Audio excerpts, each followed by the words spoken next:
I should have died the night my wolf went silent. That's what I believed for a long time, that the woman who had existed before the silence was gone too, dissolved somewhere in the space between who I was and who Seraphine had made me. That the girl who had once run barefoot through the silver mane forest, who had laughed with her whole body and loved with reckless generosity, had simply ceased to be. She was wrong about that. It took me 6 years to understand it, but she was wrong.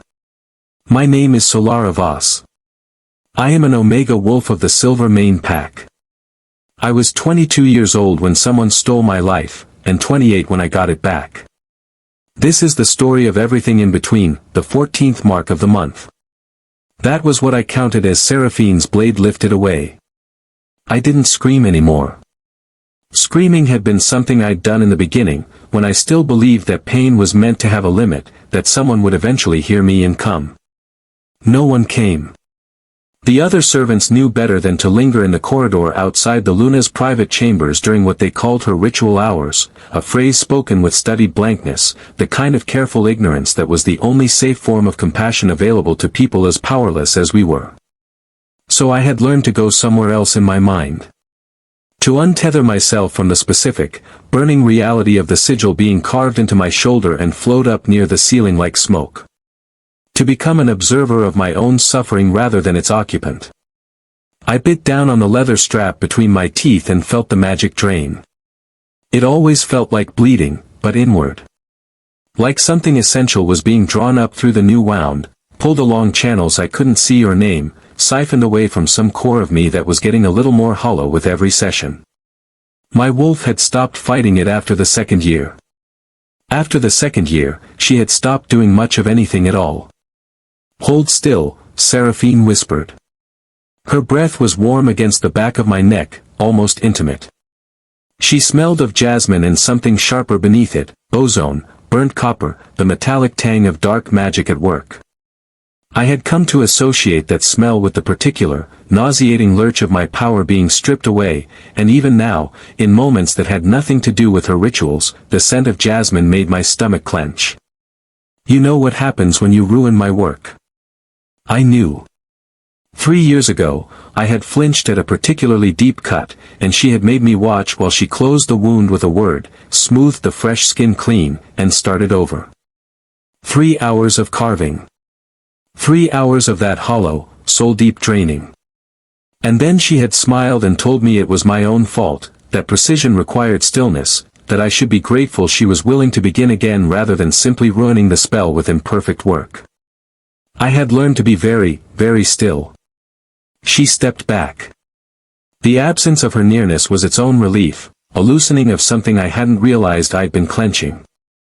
I stayed exactly where I was, on my knees, hands flat against the cold stone floor of her private chambers, head bowed, because moving without permission was another kind of mistake I'd stopped making. "Beautiful," she murmured. She was looking at her own work. I understood that. Whatever she saw when she looked at the sigils carved into my shoulders, my arms, the planes of my back, she saw craft, not cruelty. She saw a masterwork of dark magic that had taken her years to perfect, and she was proud of it with an artist's particular pride, untroubled by the medium she'd chosen. Her finger traced down my spine, nail grazing the fresh wound. I shuddered. I couldn't help that. She laughed. It was a beautiful laugh.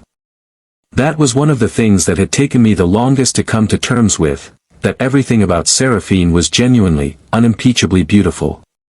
Her laugh was crystalline and warm, the kind of laugh that made people in rooms turn toward her like flowers toward light. The pack loved that laugh. Our alpha loved that laugh. I had come to understand that beauty and cruelty were not opposites. They were neighbors, sometimes roommates, occasionally the same thing wearing different clothes. "You're so much more useful like this, Solara," she said. Broken and quiet. "If only you could see how much better you are now than what you were before." I didn't let myself think about before. Before was dangerous. Before was a fairy tale I'd once told myself, a fevered dream of moonlight and fate and a feeling in my chest like something clicking into place for the first time. Before was the night I'd been 19 and reckless with feeling and had followed the pull across the pack's eastern boundary to find a man standing alone in the dark with his face tilted toward the sky like he was waiting for something, and I had somehow, impossibly, known. Before was Ulrich Marin. Our alpha. My mate that I had not yet crossed the distance between us, had barely had time to understand what the pull meant, what the warmth flooding through my chest was, when Seraphine had materialized from the tree line. She moved like something conjured, all grace and deliberate presence, and she had looked at me with eyes that flashed once with naked panic before settling into the smile I would come to know as her most dangerous expression. "You felt it too, didn't you?" she'd said, her voice soft and conspiratorial, like we were sharing a secret. The pull toward him. "That's how you know you're nothing special, little Omega. Every she-wolf in this pack feels drawn to an alpha like him. It doesn't mean anything. But I'd known it did." My wolf had been screaming, pressing at my skin with a desperation I'd never felt before. I was certain, in the marrow of my bones, in some wordless animal knowing that preceded language and logic and doubt, that what I felt was real. And then Seraphine had offered me tea. Just a courtesy between packmates. Her eyes kind, her smile warm, her voice perfectly modulated to sound like generosity that I had been 22 and lonely and so hungry for kindness that I hadn't questioned it. I woke up 3 days later in the servants' quarters with no memory of what had happened.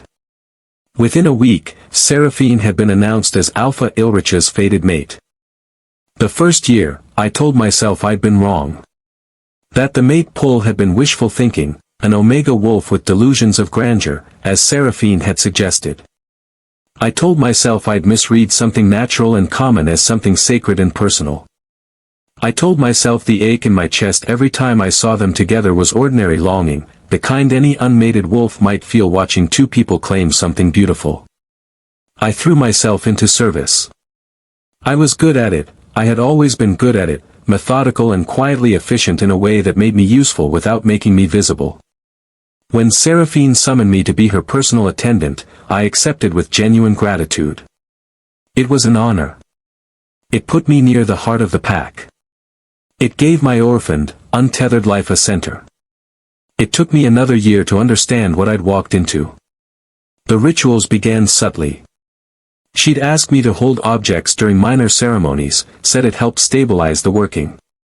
She'd press her palms against my shoulders and say she was checking my pack bond, which was apparently weak given my status. Every few weeks she'd prepare a tonic and insist I drink it, for my health, she said, though it always left me dizzy and hollowed out for days afterward. It was the fourth time I woke with no memory of how I'd gotten to bed that I began to suspect the tonics weren't medicine. And then the carvings started. And after the carvings, my wolf went silent.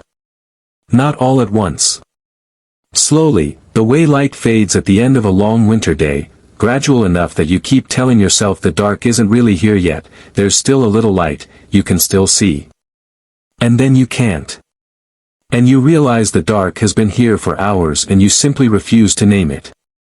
By the end of the second year, I couldn't feel her at all. 6 years of ritual carvings. By the time of this telling, my back, shoulders, and arms were covered in scars that burned with unnatural, constant heat. 43 marks. Each one a siphon point, a tiny wound that never fully closed, pulling power from me like slow bleeding that I'd gotten so accustomed to I'd stopped noticing the drain. 6 years of serving the woman who'd stolen my life and watching her stand beside the man who was supposed to be mine.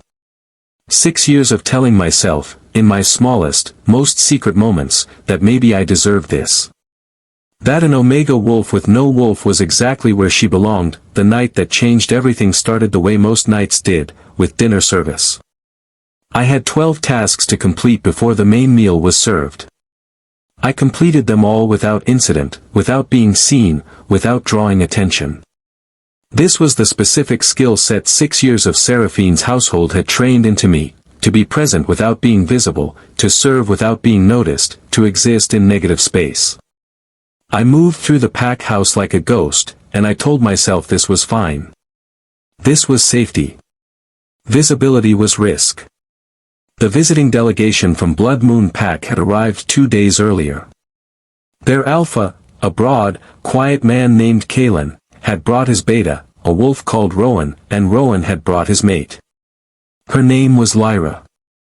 I noticed her at the dinner table because she was the only person in the room who looked directly at me when I filled her wine glass.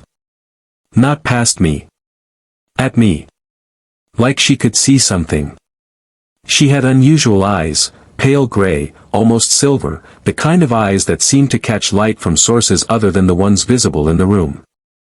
I moved on quickly, but I felt her gaze follow me, and there was something in it that made my skin prickle, not threat, not cruelty, but a kind of focused attention that felt like being read. I was 3 steps from the kitchen door when I heard her voice cut through the dinner conversation like a blade. "You're not his mate." The room went still. The particular stillness of shock, when no one is yet sure what they've heard. "I can smell the magic on you. What have you done?" I froze with a wine pitcher in my hands and did not turn around because if I turned around, someone might look at me, and looking at me was something I could not afford tonight. There was a long, crystalline pause. And then Seraphine laughed. That perfect, warm, crystalline laugh. "I'm sorry," she said, gentle and confused. "I don't understand." "The mate bond is sacred," Lyra said. Her voice had changed, slower now, more deliberate, like someone taking careful steps on uncertain ground. "It can't be faked." "No. But it can be masked. It can be hidden.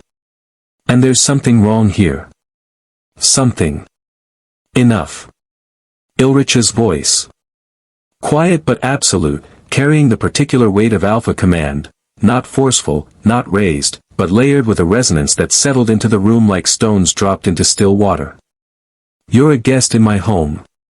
You will not insult my Luna." Lyra went silent. But I heard the soft exhale of air through her nose, not capitulation, just pause, and then her chair scraped the floor as she shifted, and her gaze found me across the room. Found me with the specific deliberateness of someone who had known exactly where to look. I saw the understanding in her silver eyes. The dawning comprehension. The pity. She knows. I was dismissed 20 minutes later. I ran.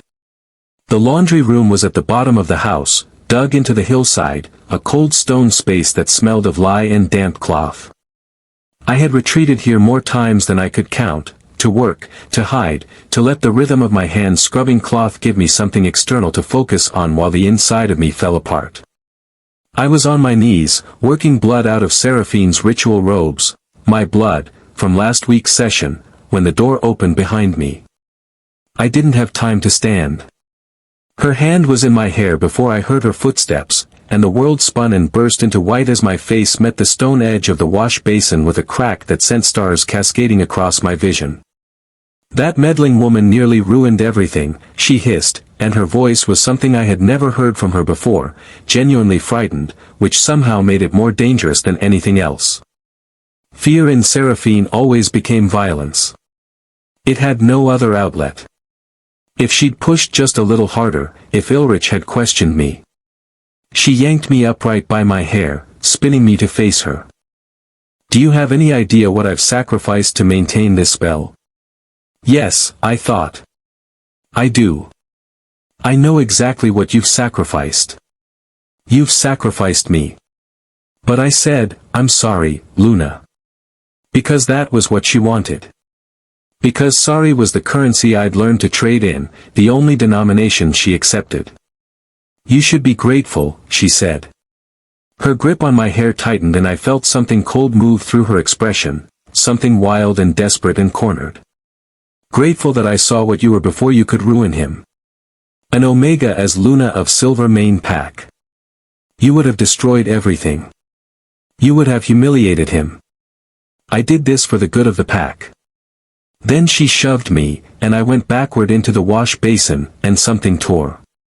One of the older scars on my shoulder, worked over so many times it was barely holding together, split open with a white-hot flare of pain that stole my breath entirely. Fresh blood soaked into my tunic, hot and sudden and immediately spreading. "Clean this up," Seraphine said, smoothing her dress. Her composure was back, perfect and impenetrable. And stay out of sight for 3 days. I have important work to do and I can't have you bleeding all over the halls like a wounded animal. She swept out. I crumpled to the floor. The bleeding didn't stop. I dragged myself to my room, a space barely large enough for a bedroll and a small shelf, the kind of room given to people whose continued presence was necessary but whose comfort was not, and tried to bandage the wound myself. The shoulder was too high, the tear too deep, and my hands were shaking too badly. I pressed cloth after cloth against it, watching them saturate, feeling the dizziness that meant I was losing more than was safe. Stay out of sight. I could do that. No one will know you're gone. The thought came with the peculiar gentle quality of something I'd thought many times before, worn smooth with repetition, like a river stone. Not sharp anymore. Just there. A fact to be noted. I had started to think of it as the small voice, distinct from my own thoughts, distinct from my wolf's silence. Just a small, tired voice that occasionally observed that things might be easier if I simply stopped. Not urgently. Not dramatically. Just as a practical consideration, the way you might note that the journey would be shorter if you took a different road. I had learned not to follow the small voice home. Not yet, I told it now, pressing cloth against my shoulder and watching blood seep through. Not yet. I don't know how long I sat there before the knocking started. Solara. The voice was male, unfamiliar, a pack guard, I realized, by his clipped tone and the creak of leathers through the door. The Alpha requires all household staff in the main hall. Luna's orders. Immediately. I sat very still and did not respond. Solara. Now. I stood up. My legs held, barely. I pulled on my other tunic, threadbare gray, the only one I owned that wasn't currently soaked in blood, and tied it as tightly as I could manage. The bleeding had slowed. The cloth would hold, for a little while.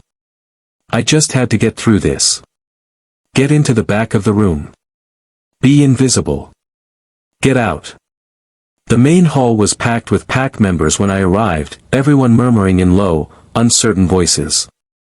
Something had clearly happened, something larger than Lyra's accusation at dinner, which meant Ilrich had acted on it, which meant.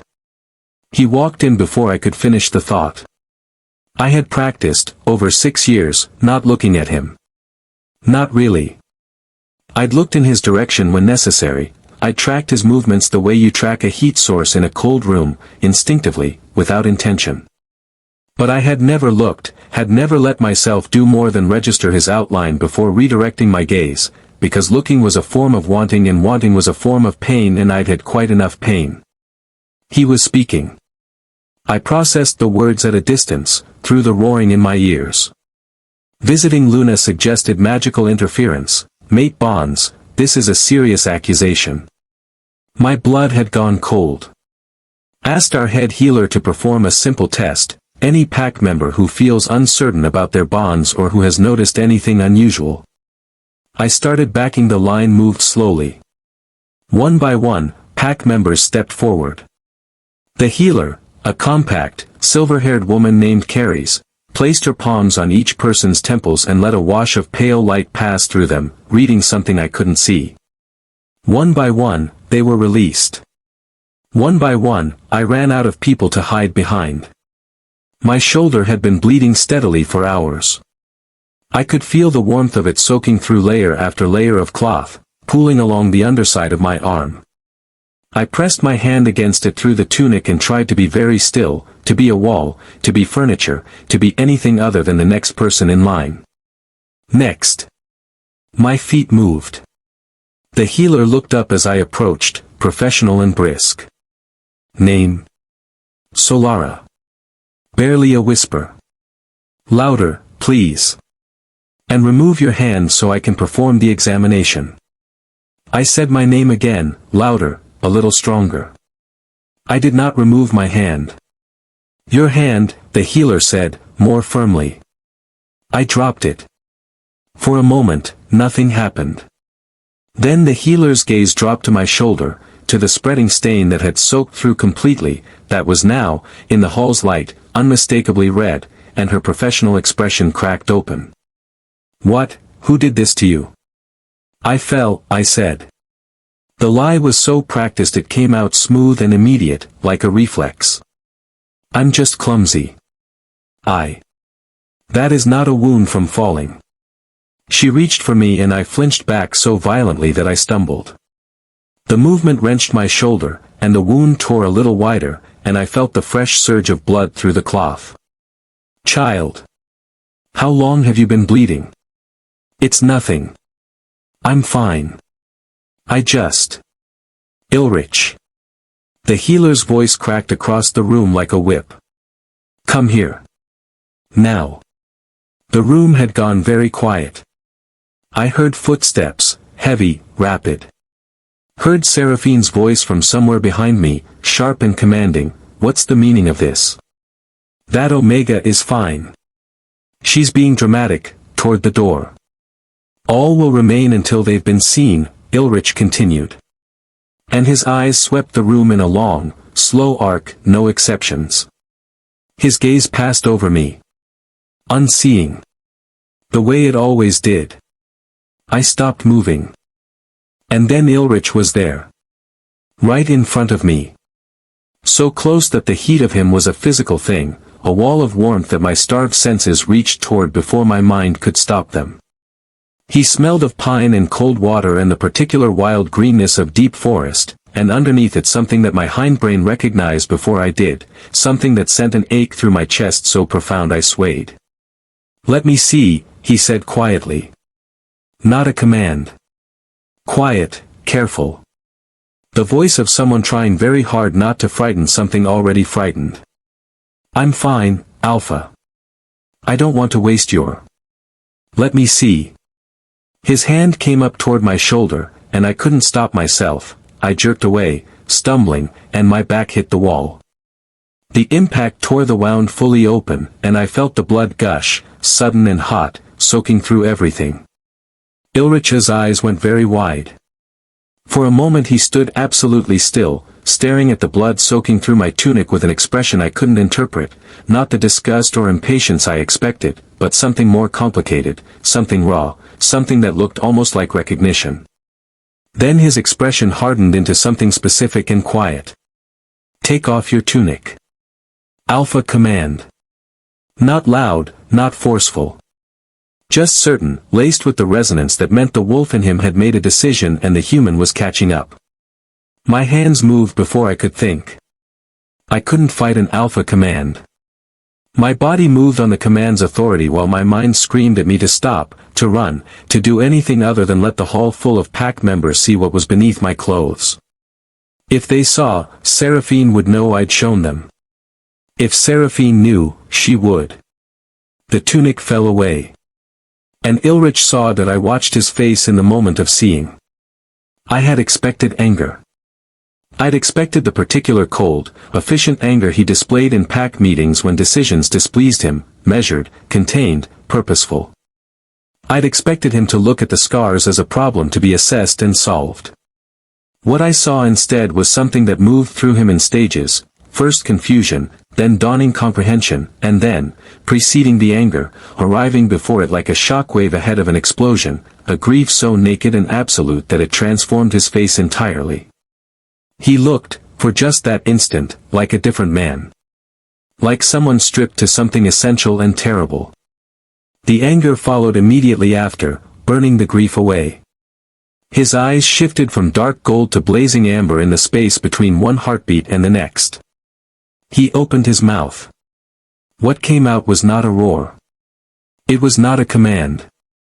It was a sound I had no framework for, a raw, agonized scream that tore out of him like something pulled from a wound, feral and grief-bright and absolutely shattering. The windows rattled.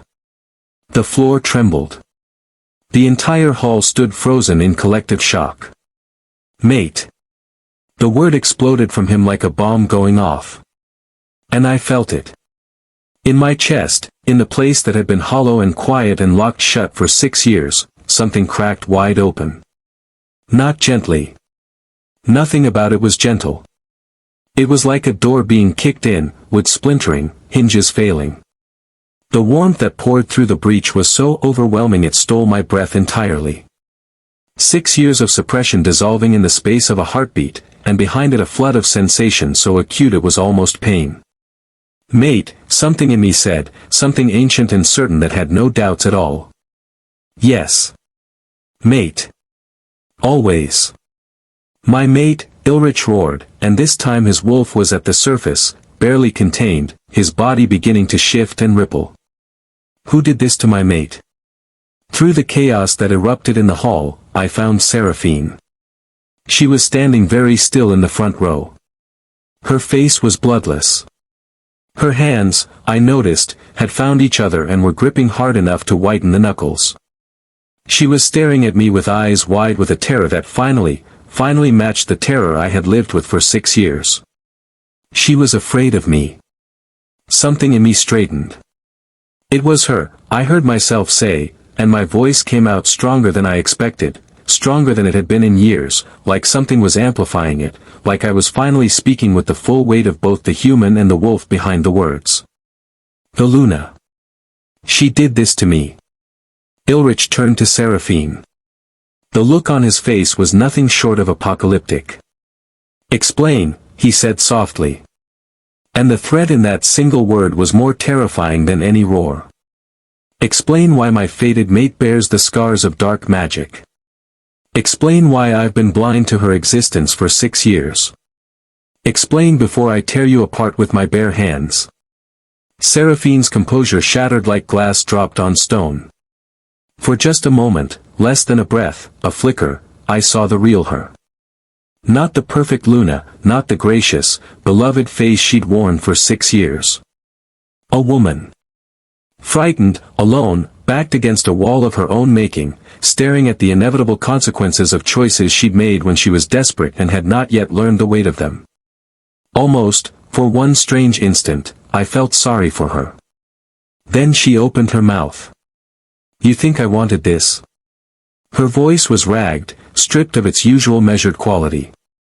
You think I wanted to bind myself to a wolf who would always sense I was lesser, to know that you'd look at me and somewhere, deep down, you'd know I wasn't right? I took what should have been mine. I made myself strong. I became the Luna everyone needed. She pointed at me with a shaking hand. And she was just an Omega star. She would have ruined you. An Omega as Luna of Silver Mane Pack, the pack would never have respected you, and you would have, asterisk. You tortured my mate, Ulrich said. Very quiet. Barely above a whisper. It was the quietness that made everyone in the hall go still. You carved spells into her flesh. You stole her wolf. You made me live a lie while my fated mate suffered alone in my own house, under my own roof, for 6 years. He took a step forward. Seraphine scrambled backward. You want to know what you really did? His voice was shaking now, not from weakness, but from the effort of containing the enormous force of his fury at volume below a scream. You broke something sacred. You violated laws older than this pack, older than our bloodlines, older than the magic you used to do it.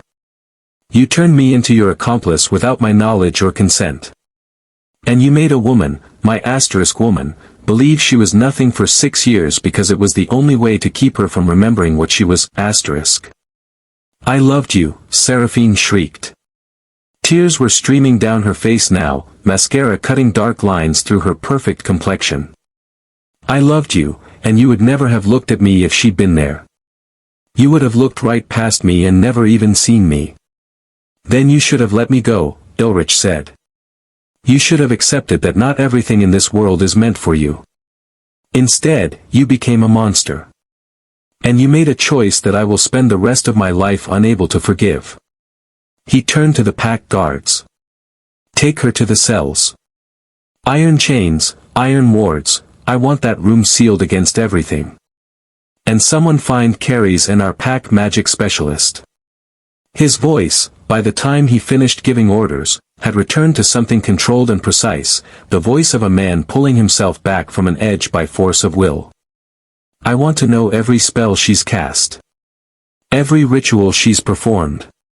Every drop of power she's taken that wasn't hers to take.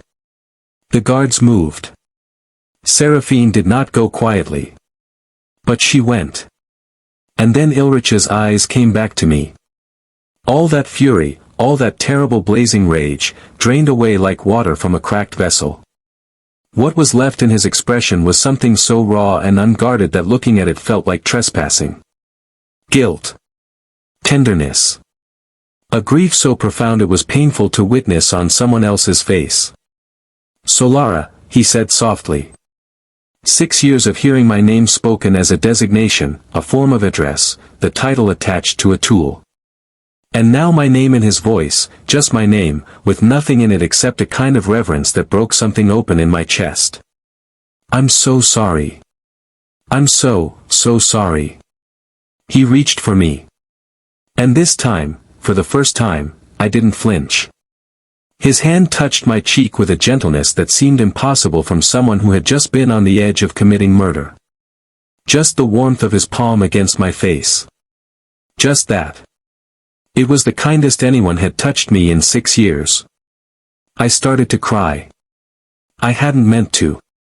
I hadn't cried through a single one of Seraphine's carvings, not after the first year, and here I was undone by a gentle hand on my face. Let me help you, he whispered. Please. Please let me start fixing what I should have protected you from. I nodded. I couldn't speak. And when he lifted me carefully, so carefully, into his arms, I felt something in my chest that had been frozen solid for 6 years begin, very slowly, to thaw. My wolf stirred. It was not a gentle awakening. It was an explosion. The healer's examination revealed 43 separate siphon points carved into my body. Each one had been used so repeatedly that they'd become permanent pathways, still actively pulling from me, even with Seraphine locked in a warded cell, because her magic had gotten so deep into my system that it had become structural. She turned you into a battery, Carrie said. Her voice was steady with the professional composure of someone who'd had years of practice maintaining calm during things that weren't calm at all, but I could see the controlled fury in her eyes, the careful management of something that wanted very much to be rage. A living, breathing power source. The fact that you're alive is, Solara, most wolves would have been dead within a year. You are extraordinarily strong, even if you don't know it.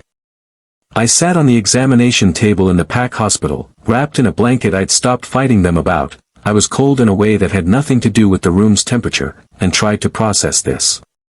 Ilrich was standing against the far wall with his arms crossed, his jaw clenched so tightly I could see the muscle ticking. He had been there for the entire examination. The healer had suggested, twice, that I might prefer privacy. I'd shaken my head both times. I couldn't explain it cleanly. His presence was terrifying in a new way. The mate bond now fully open between us was overwhelming, a live current I had no idea how to manage, but it was also the first thing in years that felt like actual safety, a distinction I was still learning to recognize. Can you reverse it? He asked, his voice carefully controlled. Carries hesitated. The physical wounds will heal. The magical damage is another matter. The scars have created pathways in her energy system that shouldn't exist. I can close the active siphons, but 6 years of this kind of working, it's not a knot I can cut, it's a knot that's been pulled tighter and tighter until it's become load-bearing. If I rush it, I risk doing permanent damage to both of you, asterisk. Both of us. Your energy systems are connected through the mate bond. What was done to her echoes into you. She looked at him steadily. You're not walking away from this unaffected, Ilrich. You were a victim of this spell too. He went very still. How long, he said, to reverse it? Weeks. Months. Some of the deeper connections may never fully dissolve. They'll need to be overwritten by the strength of your real bond as it grows. His frustration was palpable, a pressure front in the room. But he forced himself to nod. Whatever it takes. Just make sure she's not in pain. The scars don't hurt anymore, I offered, quietly. True, for the first time in years. The burning sensation had faded within an hour of the confrontation. Whatever connection had been actively pulling from me had severed when Seraphine's concentration broke. The physical pain is going already. That's good, Carrie said. She turned to me, her expression shifting to something more gentle. But Solara, we need to talk about your wolf. The air in the room changed. What about her? She's stronger than you know, which is almost certainly why you're still alive. But she is also, Carrie chose her words carefully, the consideration visible on her face. Fractured. Traumatized.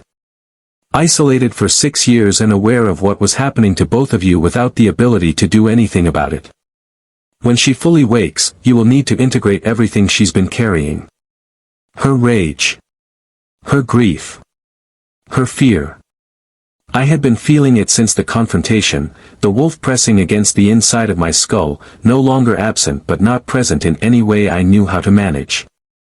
Not the gentle background presence I'd heard described by other wolves, a steadying internal voice, a second perspective, a wellspring of instinct and strength. What I felt was more like a caged fire. Desperate. Enormous. Barely contained.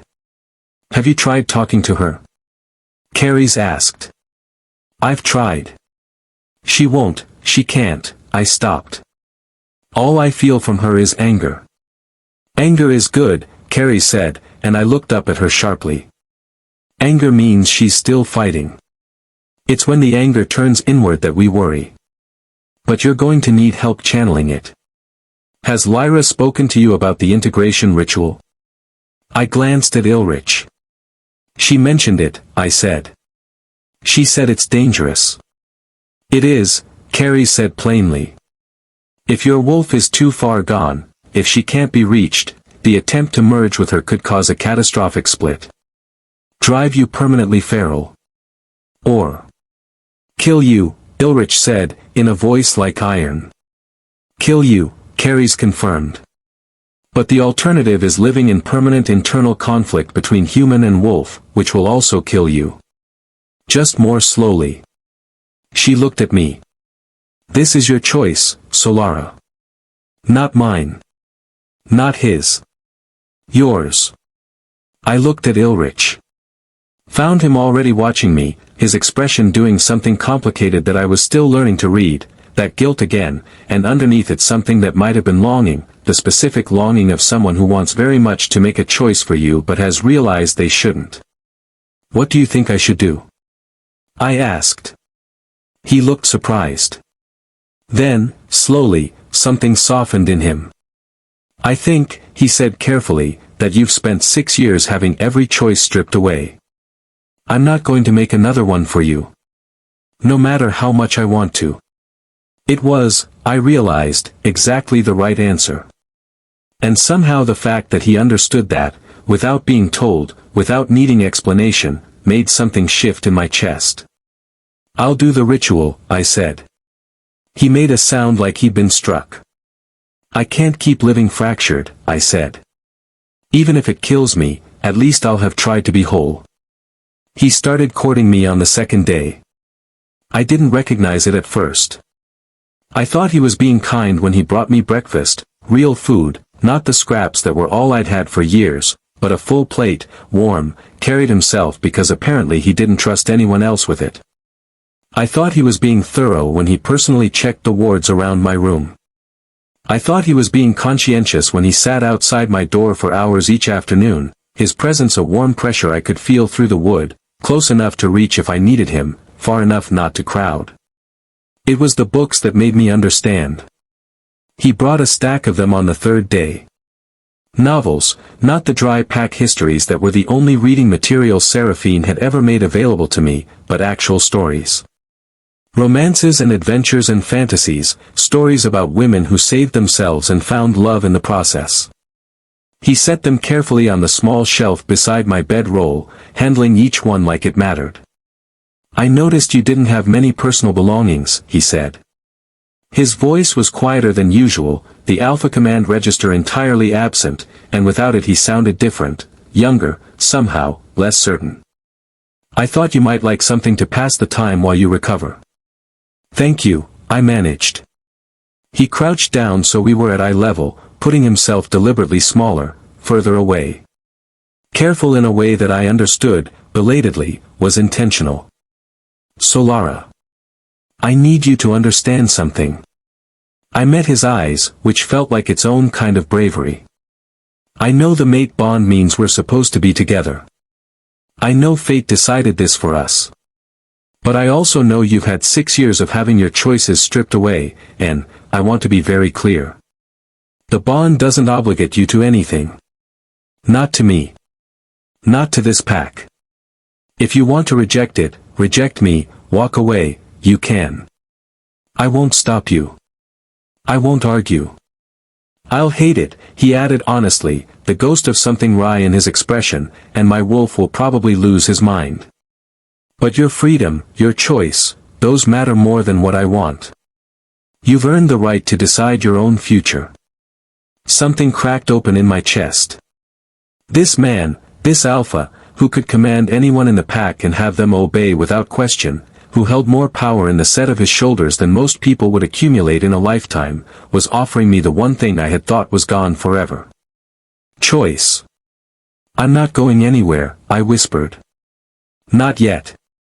I don't know what I want yet, I haven't known what I wanted in so long I'm not sure I remember how. But I'd like to figure it out. Without pressure. Without having to decide all at once. Relief moved through his expression like morning light. Take all the time you need. Years, if necessary. I'm not going anywhere either, asterisk. After he left, I picked up the first book in the stack and read until my eyes gave out. I fell asleep without dreaming of blood. The nightmares came back on the 4th night.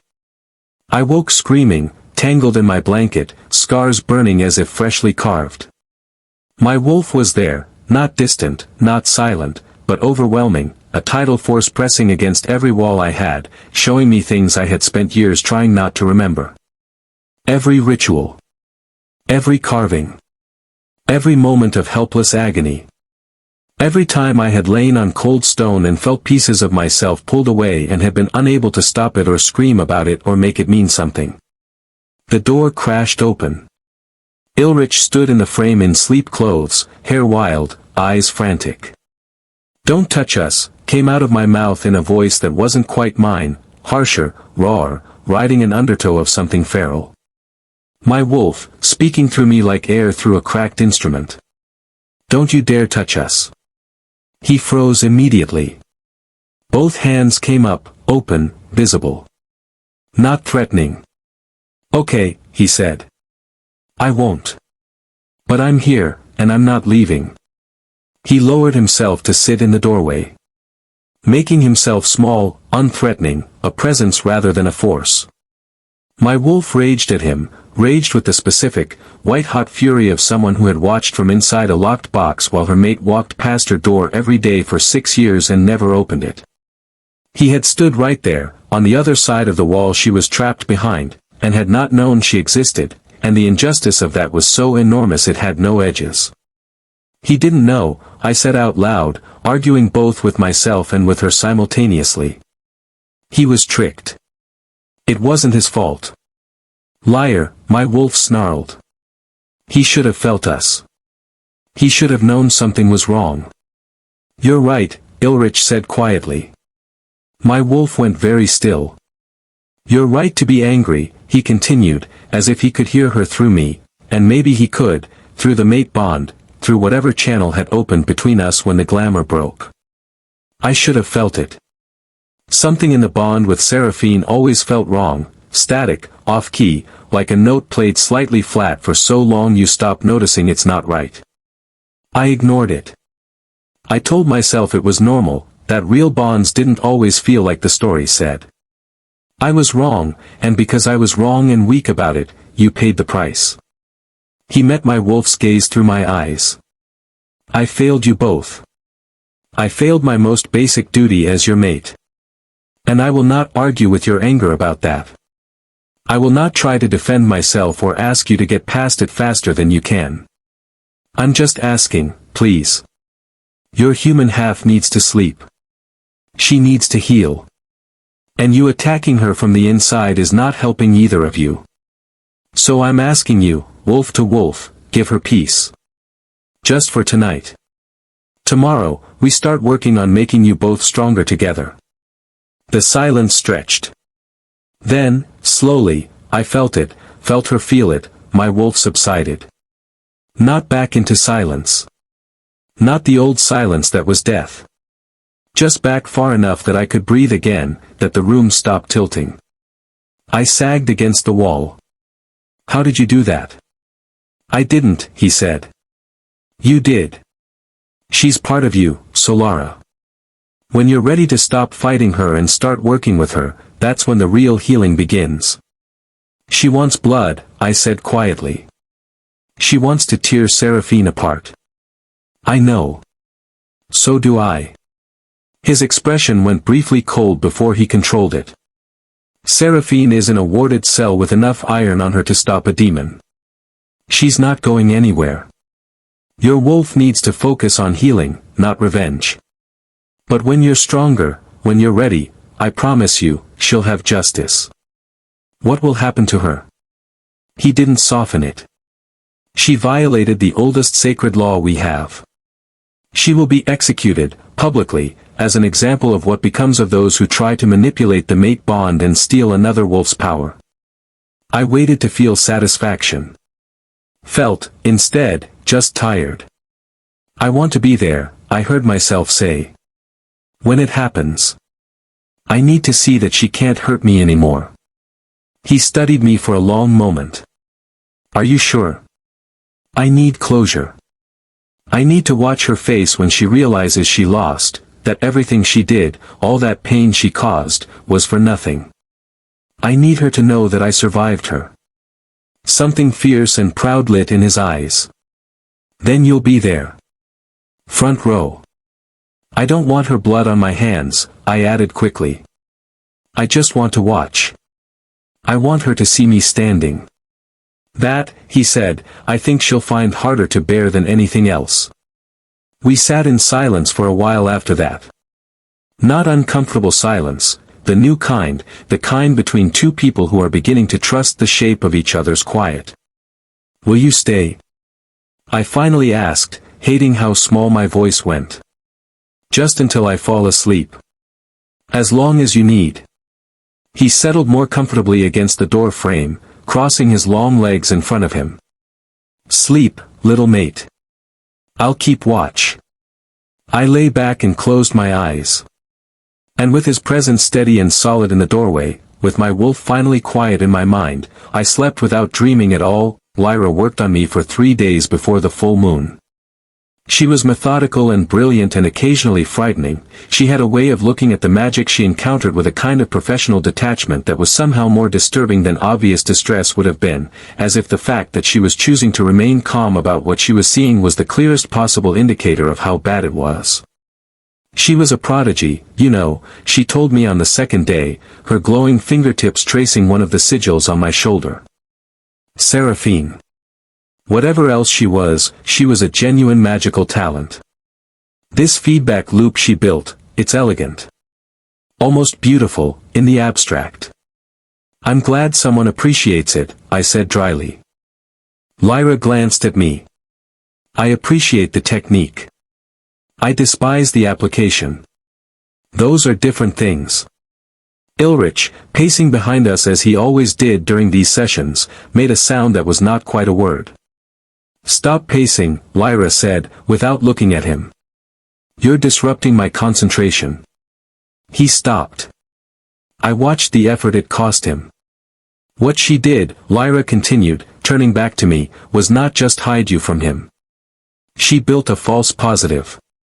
Every time Ilrich's wolf moved toward the true bond, toward you, the spell caught that energy and redirected it. Reinforced the glamour. Made the false bond feel stronger each time his instincts tried to question it. I used my own love for him to blind him to me, I said. In a sense. She used his love for his mate, the genuine, natural instinct of a wolf for its bond, and pointed it at herself. Yes. Lyra's expression was controlled. And she used your power to maintain it. Your wolf-specific energy signature was integrated into his, so that even if his wolf sensed something was wrong, the discrepancy was masked by a frequency that felt familiar. Like burying poison in food you already know the taste of, I said. Exactly like that. Can you break it completely? Ilrich asked, for at least the 12th time that session. I can remove the active components, Lyra said. The passive ones, the 6 years of structural integration, those need to be overwritten by the real bond growing stronger. There's no shortcut for that. Only time. Time, he repeated, as if the word were a sentence he was learning to pronounce in a new language. And, Lyra said gently, looking at me, something else. Solara, the active components I can remove. But the deeper work, the integration ritual, that's not magic I can do for you. That's something only you and your wolf can do together. The full moon rose silver and enormous on the 5th night, so bright it threw shadows. I stood in the ritual circle, a complex pattern of herbs and crystals and symbols drawn in the old language, thrumming with potential energy that I could feel against my skin like the moment before lightning strikes. The air smelled of silver sage and pine resin and something older than either, something that had no name I knew of. The pack had gathered in a loose ring beyond the circle's boundary. Not pressing close, not crowding, just present, the way packs are present at significant moments, because they are living communities and this was their members' healing and their witness mattered. Ilrich waited at the circle's edge. His face was very controlled. I could feel the effort of that control through the mate bond, the enormous force of his wanting to be in there with me, the equally enormous force of his understanding that he couldn't be. Are you ready? Carries asked. No, I said honestly. But yes. Lyra explained it one more time, I would enter a trance. My consciousness would pull inward. I would find my wolf in the space where she lived and I would need to reach her, not overpower her, not calm her, not wait for her anger to exhaust itself. I needed to meet it. Accept it as mine. Let it become part of me rather than fighting it from the outside. If you can merge, Lyra said, if you can hold your human self while fully feeling her wolf self, then the integration completes. You become whole. And if I can't? Lyra held my gaze. Then we pull you out and you live in the in-between. But Solara, this needs to work tonight. The longer you wait, the harder it becomes. She's getting stronger. I know. Carries began to chant. Lyra joined her, voices weaving together in the old tongue, and the power in the circle rose like a tide coming in. The world went distant. And I fell inward, the space inside my mind where my wolf lived was dark, vast, and cold. Not the cold of absence, the cold of a held breath, the specific cold of enormous, contained energy.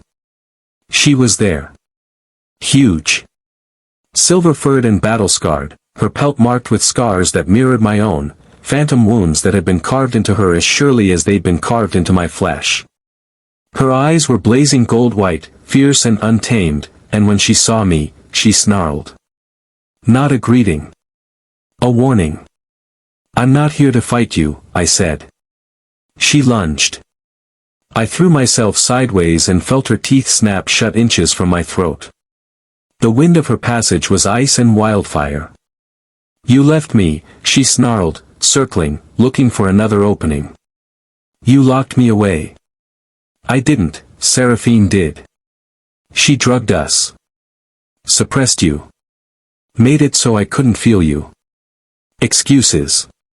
You were weak. You let her hurt us, asterisk. I could have argued. Could have defended myself, itemized the reasons, made a case. I opened my mouth to do exactly that. And then I stopped. Yes, I said instead. She stopped circling. Yes, I was weak. I let her hurt us because I didn't know how to fight back. Because I believed her when she said I deserved it. Because I thought you were dead and I was already so broken that there was no point in surviving. My wolf stared at me. Her rage flickered. I should have fought harder, I continued. I should have found a way to reach you. I didn't. I gave up. The admission cost something I didn't know I'd been holding. And I am so sorry. I am so sorry I left you alone in there. Something happened to her expression. The fury was still there, banked coal-hot beneath the surface, but confusion was moving through it like cracks in ice. You're right to hate me for it, I said. You're right to be angry. Everything you're feeling, the rage, the grief, the fear, it's valid. All of it. I'm not asking you to let it go. I'm asking you to share it with me. Let me feel what you feel. Let us carry it together instead of you bearing it alone while I stumble around above with no idea what I'd cost you, asterisk. She lowered her head slightly. A low sound built in her throat, not a growl, something more complicated. I took a step toward her. Then another. She watched me come with wild eyes, tense and ready for either fight or flight, but she didn't move. I reached out slowly, carefully, and put my hand on her scarred head. The memories hit me like a wave. All of it. Everything she had experienced, everything she had felt, everything she had witnessed from inside the locked box of her own mind. The terror when the suppression potion took hold. The screaming grief of the mate bond forming and then being cut off before she could do anything with it. The specific, repeated agony of each carving, pain she'd felt and couldn't cry out about because her voice had been locked away with everything else. 6 years of watching me stumble through my own life diminished and half blind and believing I deserved it, and being unable to reach through and tell me that I didn't. Beneath all of it, the bedrock of it, the core from which everything else grew, love. Fierce, desperate, unconditional love for her human half. For me. Her rage hadn't come from hatred. It had come from helplessness. The helplessness of loving someone completely and being unable to protect them. I wrapped my arms around her neck and held on. I know, I sobbed. I know. I know. I'm sorry. You tried so hard and I couldn't hear you. I'm sorry. She trembled under my hands. I'm here now, I said. I'm listening. I will always listen from now on. I promise you, I swear on everything I am, I will never let anyone hurt us like that again. And I will never leave you alone in the dark again. The sound she made was grief and relief and rage and love all at once, a sound that had no human word for it. And then she was pressing into me, not away from me, and I stopped resisting and opened myself fully. Let her rage become my rage. Let her grief become my grief. Let her love become my love. And two halves that had been torn apart for 6 years became, at last, one being. The power that surged through me was tidal. I felt my body shift, bones restructuring, skin giving way to silver fur, and I let it happen without fighting it, riding it instead of being swept under. My wolf's form and my human consciousness overlaid perfectly, neither one subsuming the other, both present, both full. When I opened my eyes, all four of them, I was standing in the center of the ritual circle in wolf form. But I was not the small, unremarkable Omega wolf I had been before Seraphine. I was enormous, nearly alpha-sized, silver and sleek and blazing with the contained power that 6 years of unconscious drainage had been unable to fully extinguish. My pelt was marked with patterns of silver and black that traced every scar line, every sigil, every carved wound that had been put into my flesh. My pain had become my markings. My damage had become my design. I raised my head and howled, long and triumphant and absolutely certain, and the pack howled back, a great rolling wave of sound that shook the air, celebrating their true Luna's return. Through the mate bond, I felt Ilrich.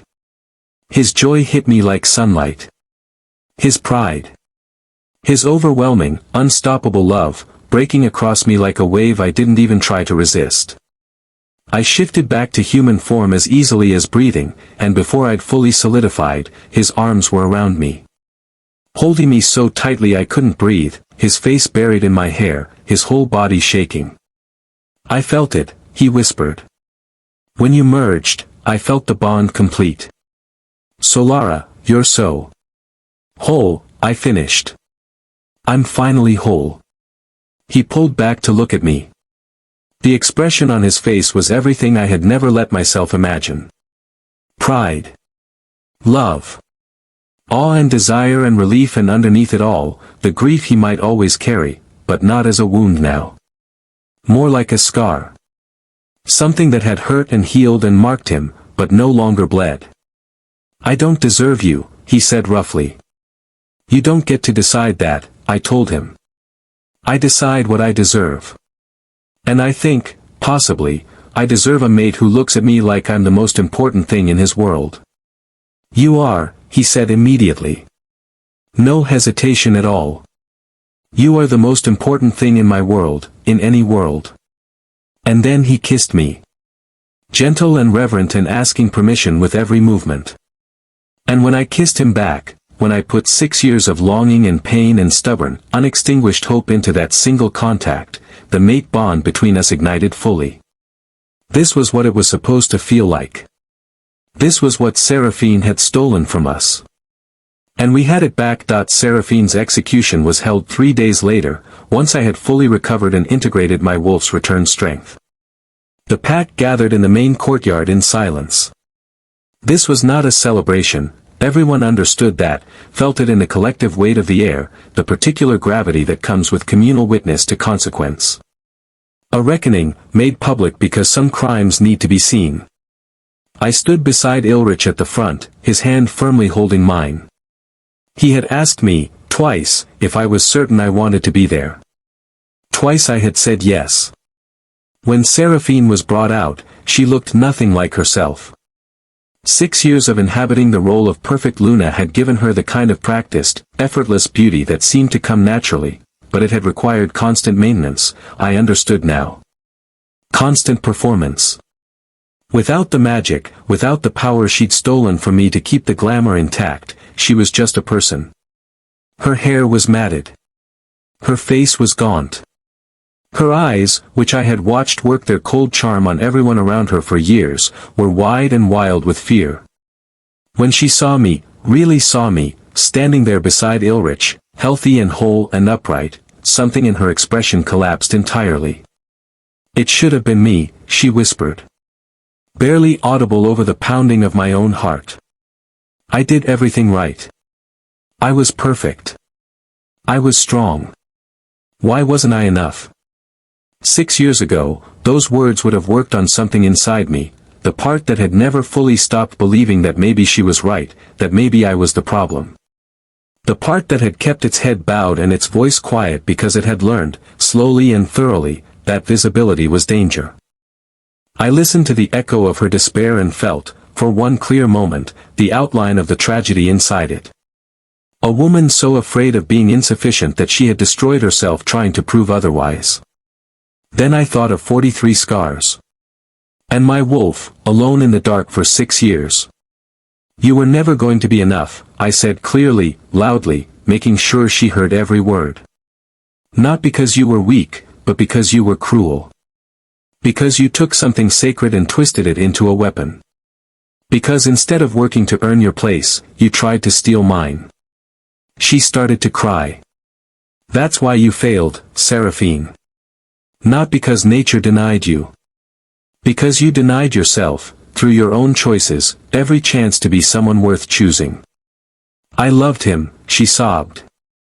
I loved him and he never even saw me. Love doesn't justify torture, Ulrich said, his voice very quiet and very final. Love doesn't justify 6 years of magical enslavement. You didn't love me, Seraphine. You loved the idea of what possessing me would make you. There's a difference. She was still crying when they carried out the sentence. I did not look away. I had promised myself I wouldn't. When it was over, I didn't feel triumph. I felt tired, and sad, and something that was perhaps the beginning of the long, complicated process of not letting what she had done define the rest of my life. It's done, Ulrich said quietly. His arm came around my shoulders, and I leaned into him. It's finally done. Yes, I said. It's done. And we walked away. That evening, we walked out to the edge of the pack house gardens to a quiet spot overlooking the forest, where the moon was rising again, quieter now than its full moon height, softer. What happens now? I asked. He considered the question with the seriousness it deserved. Whatever you want. You're the true Luna of this pack. That comes with responsibilities, if you want them. It also comes with the freedom to refuse them. You could live quietly, away from pack politics. You could leave entirely, start somewhere new. The choice is actually, genuinely yours. I thought about it. Let myself actually feel for what I wanted, which was a skill I was slowly relearning, the particular sensation of checking in with my own desires rather than scanning for what was safest. I want to help other wolves who've been through what I went through, I said at last. I want to create protections.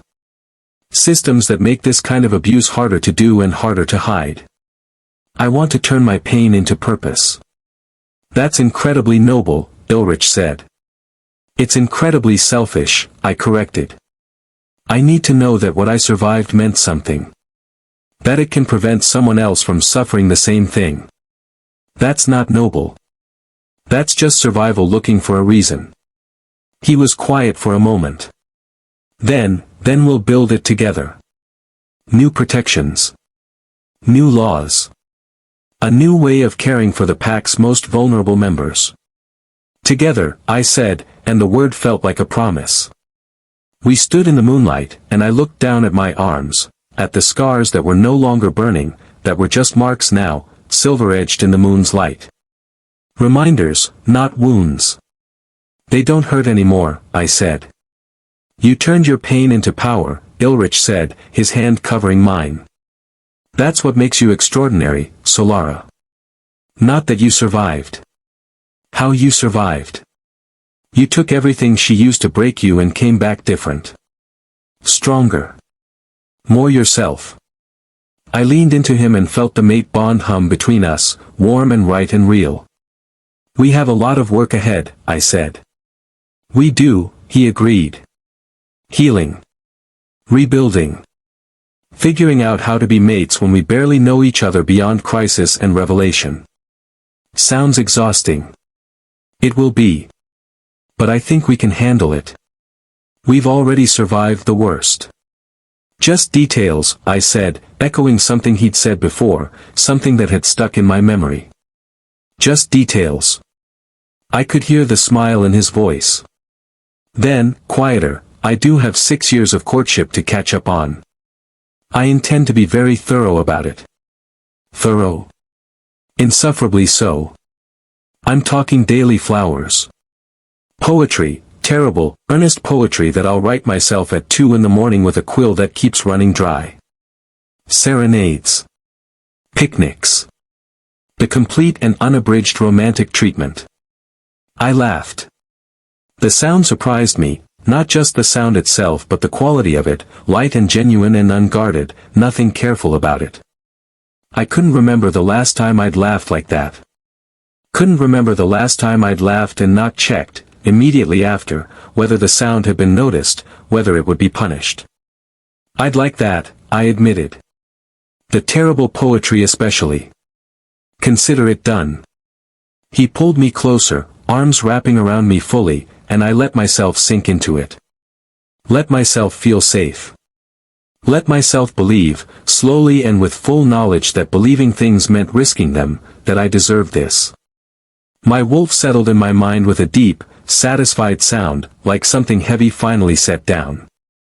We stood there as the night deepened around us, two people who had found each other through 6 years of damage and loss and the stubborn, persistent survival of something that refused to be extinguished.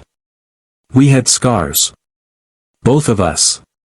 We had trauma that would take years to fully understand, let alone heal. We had a pack to rebuild and new systems to design and a future to forge from the ashes of what had been stolen.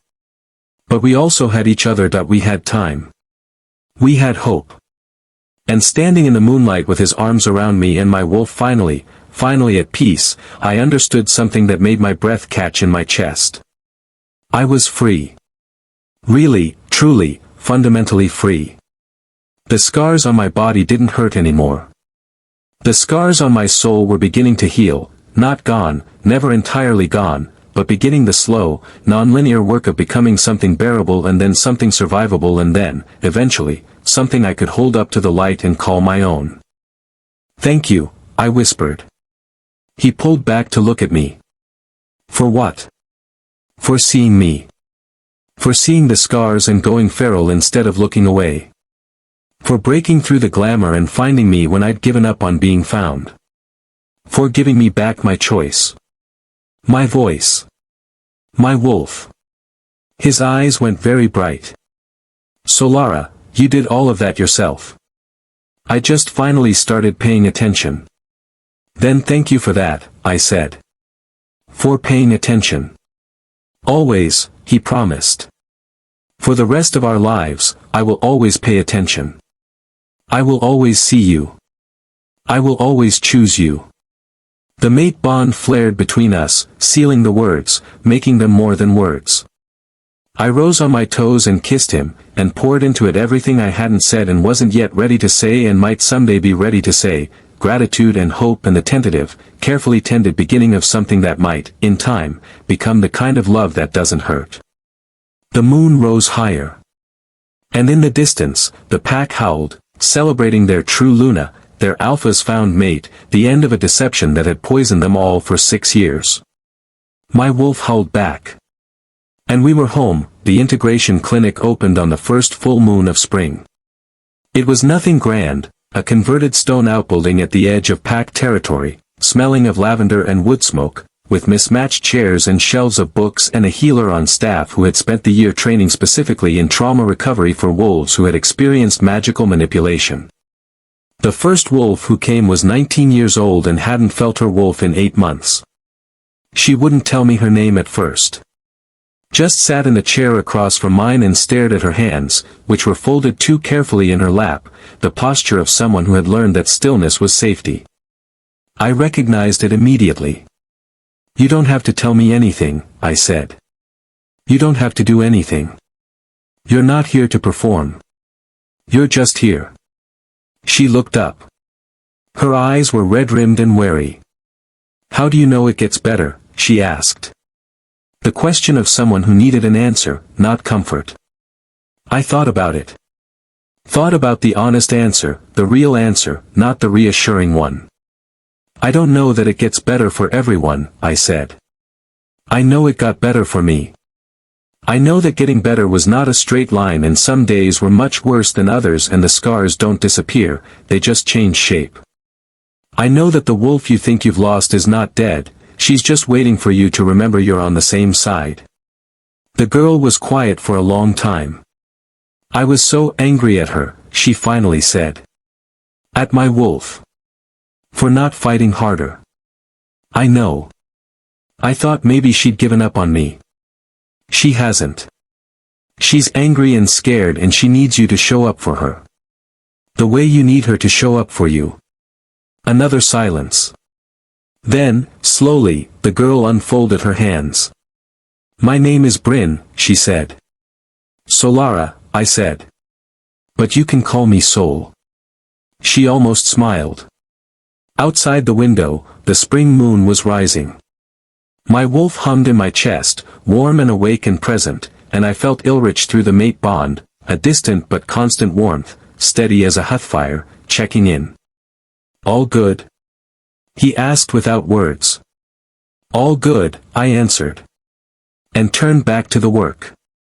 The scars that had once been marks of my breaking had become symbols of my strength, a reminder that I had survived what should not have been survivable, endured what could not be endured, and come out the other side not just intact but transformed, into something Seraphine had never imagined when she first raised her blade. Something she'd been trying, all those years, to prevent me from becoming myself. This story explores themes of coercive control, psychological abuse, and the long process of recovery.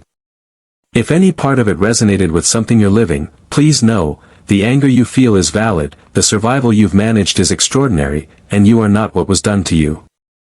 You were never the problem.